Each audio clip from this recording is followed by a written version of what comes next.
পৃথিবীতে একটা জিনিস মনে রাখবা, বিনা পয়সায় কিছু হয় না। তুমি কিছু দিলে তারপরে তুমি কিছু পাবা। এটা সবচেয়ে আমাদের সবার মন খারাপ হয়ে যায়, আমাকে ডাকলো না কেন, আমাকে সম্মান দিল না কেন, আমাকে ট্যালেন্ট পুলে বৃত্তি দিল না কেন, কারণ তুমি ভালো একটা খাতা জমা দিতে পারো নাই।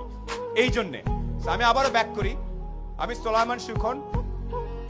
আমার কৈশোর পর্যন্ত 16-17 বছর পর্যন্ত ঈদে যদি আমি প্যান্ট নিতাম তাইলে আমার ভাই জামা নিতে পারবে, এইরকম পরিবার থেকে আমি উঠে আসছি।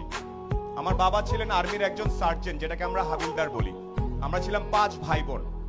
সে অবস্থা থেকে আল্লাহর রহমতে এখন অনেক ভালো জায়গায় আছি। এই গল্পটা ছোট্ট করে একটু বলবো। আমি নর্মাল বিভিন্ন জায়গায় পড়াশোনা করছি। গাড়ির সিট বেল্ট কেমনে বাঁধতে হয় সেটা আমি আসলে 18 বছর পর্যন্ত জানতাম না। গাড়ির সিট বেল্ট এদিক থেকে টাই নাই না এদিকে বাঁধতে আমি জানতাম না। আমি জানতাম না ওই পারফিউমের নাম কি, এগুলো জানতাম না। এখন আমি একটা জিনিস জানতাম, একমাত্র জ্ঞান অর্জন করলে, একমাত্র পরীক্ষার রেজাল্ট গুলা ভালো করলে সামনে কোনো না কোনো ভাবে আমার জীবনে পরিবর্তন আসতে পারে। এখানে পরীক্ষার রেজাল্ট ভালো কার কার আমি আওয়াজ শুনতে চাই। 13 থেকে 19 আওয়াজ শুনতে চাই ভালো ছাত্রছাত্রীদের।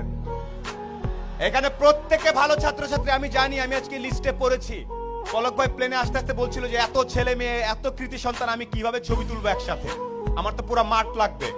সিংড়ার মতো একটা জায়গায় এতগুলা মেধাবী ছেলে মেয়ে তৈরি হচ্ছে।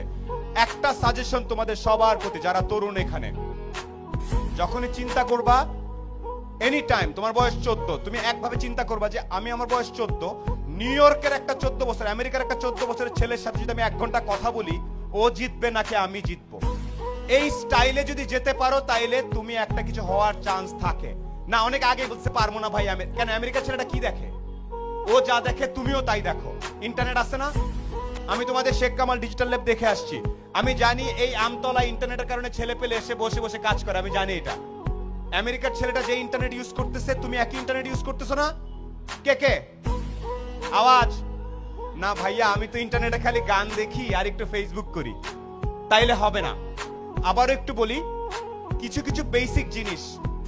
আজকে এই প্রোগ্রাম নাচা গানা শেষ হয়ে সবাই চলে যাওয়ার পরে বাসায় যাবা, শাওয়ার নিয়ে ঘুমানোর আগে একটু দাঁড়ায় বলবা, একটা লোক আসছিল কালো করে, ভাঙ্গাচোরা, দেখা তো খুব একটা ভালো মনে হলো না, বাট উনি একটা কথা বলছে, আমি যদি নিজেকে পৃথিবীর যে কোনো মহাদেশের 14-15 বছর একটা ছেলে বা মেয়ের সাথে সমান সমান দাঁড়ায়